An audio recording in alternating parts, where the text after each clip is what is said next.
Welcome to another episode of Boom and Bust. I'm your host, Tony Clement, and I'm here at the News Forum where all voices matter. And it's time for our regular tech panel to examine tech issues and how they relate to our economy and society. Joining us for this segment are Keith Jansa. He is the Executive Director of the CIO Strategy Council. We have Fatima Zaidi. She is the CEO and co-founder of Quill Inc. And we have Ted Boyd, CEO and co-founder of Magnify.io. Welcome to you all. It's great to have you on the program. Thanks, Tony. Great to be back. Keith, I'm going to start with you. You're the newcomer. You work with CIOs and executive leadership to assist in digital transformation. What are the trends that you're seeing right now? Yeah, with respect to engaging with CIOs and digital transformation, we're seeing a major shift, a major pivot with all things COVID, having workforces, workplaces shutting down and pivoting to an online environment. And in turn, the type of transformation that's required when you have a variety of different legacy systems and or where you don't have your services tuned up for digital delivery. So we've certainly seen a swath of initiatives taking place to effectively provide service to clients, customers, or in the case of governments, to citizens. Ted Boyd, what are you seeing in your area of expertise? Yeah, I would concur with what Keith just said, Tony. I think to some extent, most companies were caught off guard when the pandemic struck us and have been scrambling to catch up over the past year and a bit. And the notion of a distributed workforce, which was kind of bubbling up to the surface of its own volition prior to the pandemic, has really taken off. And I think we're going to be moving, as the pandemic hopefully recedes in the months to come, toward more of a hybrid workforce, which I think offers quite a lot of opportunity for employers generally and for, frankly, employees. And Fatima, in your neck of the woods at Quill Inc., are these issues of digital transformation bubbling up as well, as Ted put it? Yeah, I mean, it's interesting. Our industry, podcasting, sort of blew up in the last couple of years and further compounded by the pandemic. I would say that we were pretty much a remote production company, regardless of being COVID or no COVID. But I think it's forced a lot of our industry players to move to a place where we're not prohibited by geographic locations because, it's forced us to go from in-studio recording and production to at home utilizing tech and digital transformation. So there has been a little bit of a silver lining where COVID has sort of forced us to go from out studio to at home remote recording. But it just means that now we're not prohibited by geographic boundaries and we can tap into hosts and guests all over the world. So I would say it's a small silver lining to the very difficult year and a half that we've probably had. Well, certainly here at Boom and Bust, we couldn't have the high quality guests that we've had, including yourselves, without that digital transformation, because not everybody's going to come into studio, that's for sure. Keith, I just want to keep jumping on this just for another minute or so. From what Fatima and Ted have said, these were ongoing trends that were accelerated by the pandemic. Is that your point of view on this as well? Absolutely. It's kind of like full stop. The pandemic was a catalyst. It put fuel on an already existing fire that ultimately needed to be solved for. In turn, I think one thing I can definitely note is that what we've seen is a huge culture shift at the same time as a technology shift. And certainly with someone inside government during those days, you full well know the challenges associated with culture and being able to pivot where working from home or remote work is actually viewed as the standard, status quo. Mm-hmm. Yeah, no, sorry, Fatima, did you want to jump in? You got 30 seconds. I was just going to ask Keith, I couldn't agree more. I mean, one of the biggest challenges we've had as an early stage startup is how do you build culture and can continue to keep your employees engaged remotely. Half of our team hasn't even met the other half of our team. So it's definitely a huge undertaking, especially in Canada where restrictions, it's been what, 14 months since we've been allowed to leave our houses. Please stay with us. We'll be right back.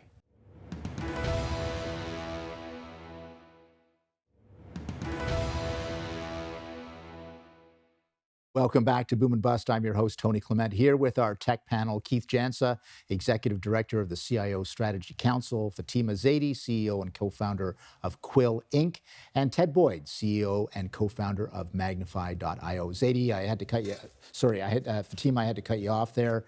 Maybe just complete your thought, and I think you had a question for Keith there at the end.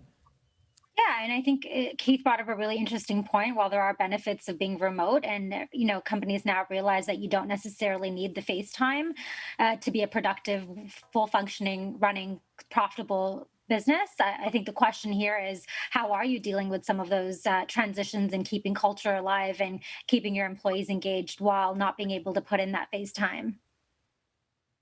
Well, I think for myself, the unique factor here is in my role, I get to engage with chief information technology officers across all of Canada, across different sectors of the Canadian economy, and actually hone in together to take collective action and converge on common priorities. So COVID was just, again, like I said, a catalyst for us to leverage our collective capabilities to be able to not only adopt new technologies and address legacy systems, but at the same time have strategic discussions around how do we address culture, how do we address the mental health challenges that our teams are all facing.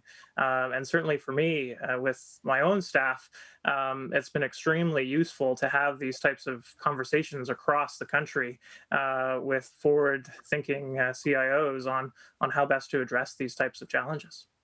Yeah, I would concur again with Keith and Fatima on that. I mean, how we've managed to do it is we have a stand up every morning with the full team via Magnify, and then we leave meeting rooms open all day, and we're jumping in and out of meetings literally as if it were a metaphor for being in a building.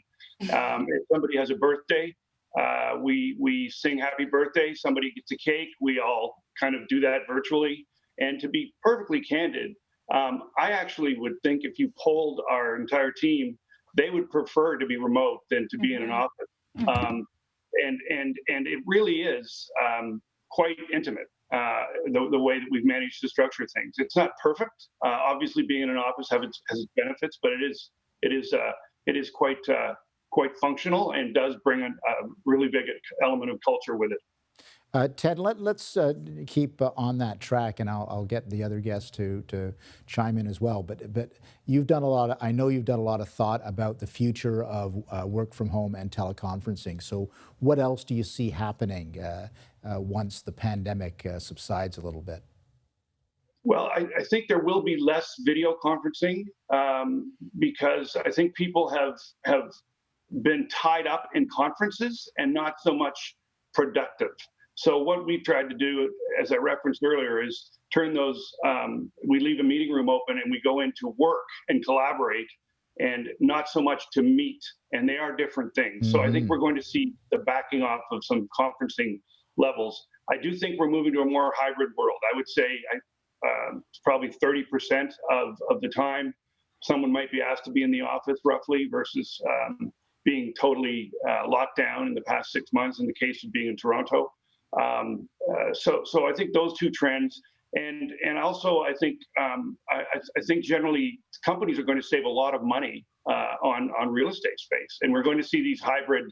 In the medium to long term, we'll see hybrid developments occurring in urban spaces where people work and live, because there will be a real plethora of real estate available in the coming months and years. Fatima, what do you think about that idea of leaving a room open for collaboration? It sounds pretty interesting. Yeah, I mean, definitely. I think that's a really good strategy. I think collaborative, just the whole sharing economy perspective as it applies to the workforce, I think is definitely top of mind for our entire team. I think not being able to do those in-person team events, and everyone's feeling the Zoom fatigue. So I don't think attending more Zoom calls or conference calls is a solution here, but how do you manage to keep everyone retained and engaged in a meaningful way that actually allows them to still be productive is really the big question here. And we're not going to go back to office space. Look, we've already decided we're probably going to just do brainstorming and working sessions out of Soho House together, but we don't want to pay the overhead. We feel like everyone has sort of found their rhythm during this last year. We know that we can be even more productive without having to provide that face time. And I think in the long run, it'll be a good thing. But I think really figuring out that culture piece is definitely going to be top of mind. We're going to continue with our conversation with our tech panel. Please stay with us after the break.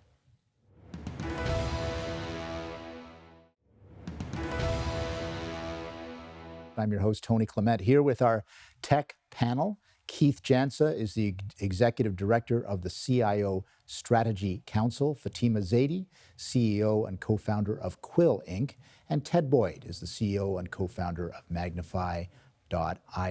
Keith, it seems like our conversation is definitely right now about work from home and some of the strategies. I know you have been working on a responsible central tracing system in the workplace. Can you tell us a little bit about that? Happy to. So part of the work of the CIO Strategy Council is we're an accredited standard development organization, and as such, it opens doors for us to develop national standards of Canada. In turn, we receive our accreditation from Standards Council of Canada, a Crown Corp that reports into the Minister of Innovation, Science and Economic Development. And as a result of COVID, it became quite clear that as much as there were guidelines in the market with respect to public health and the use of data through contact tracing and monitoring type solutions, there was nothing specific to the workplace or inside the workplace, because now you're starting to deal with regulations associated to occupational health and safety and an employer's responsibility to keep their employees safe. So in turn, a national standard of Canada is in development. A spec has recently been released to help businesses as they reopen and start to bring employees back into the workforce, that the way in which they collect and use data through these types of solutions, whether it's knowing whether or not a person's in a boardroom and when to clean and those types of things, or when they're in a building, that you are doing so in a way that's responsible to the data that's being collected and for the purpose in which it's intended to be used.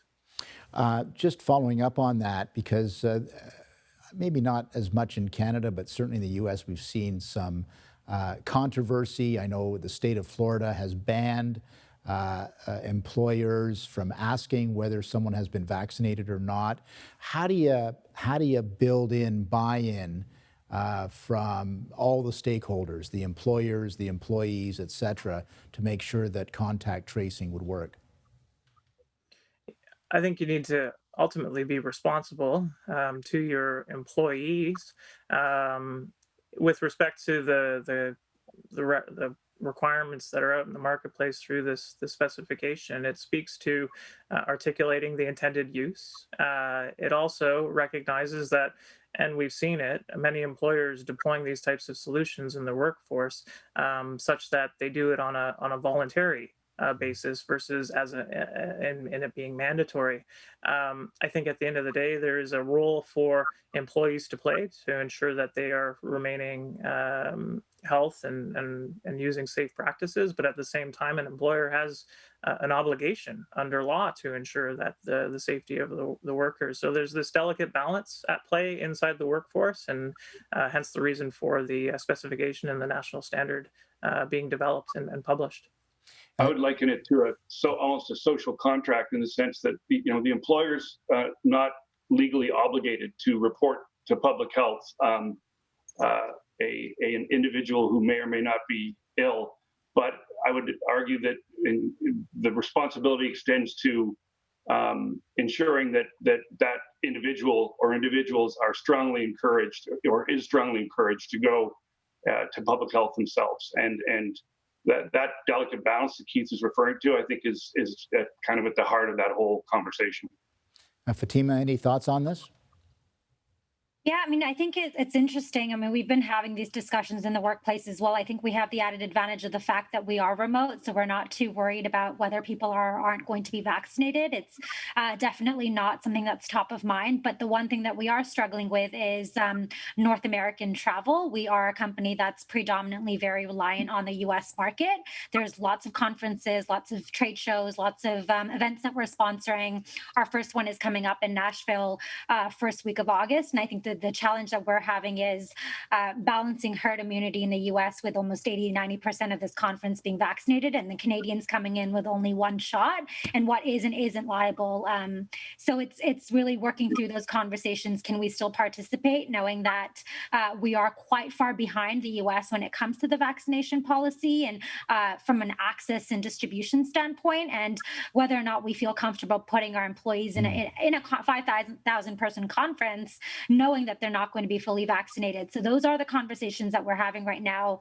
Right now, it definitely is up to our employees' discretion if they feel comfortable attending and coming back, quarantining for 14 days. Sure. Who knows what the rules are going to be back in August? And Right. I think right now we're trying to do everything safely with health insurance and follow all the protocols.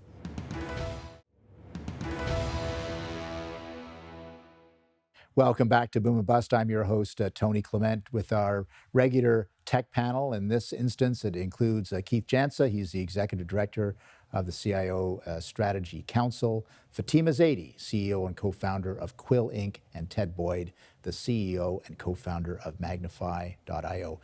Keith, you were talking a little bit about this when we were talking about contact tracing, but clearly data sharing is happening, will be happening in the economy, in the post-COVID world.